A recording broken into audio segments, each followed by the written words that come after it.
ई कहनाई कि बच्चा के जे करऽ के जे करऽ दियौ, एहिमे सच्चाई तो नहीं छै जाबत तक कि बच्चा अपने समझदार भ नहीं जाइ छै। बच्चा के समझदारी 2 साल 3 साल 5 साल में नहीं अबै छै।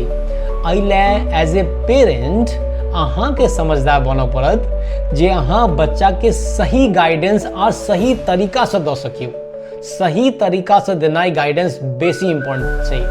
अखन समय बहुत बदल गेल छै, एहिला जरूरी छै एहि सब बात में नहीं फंसी कि कहे कि बाप रे बाप बच्चा के तो बस इंडिपेंडेंट कऽ दियौ बचपने से।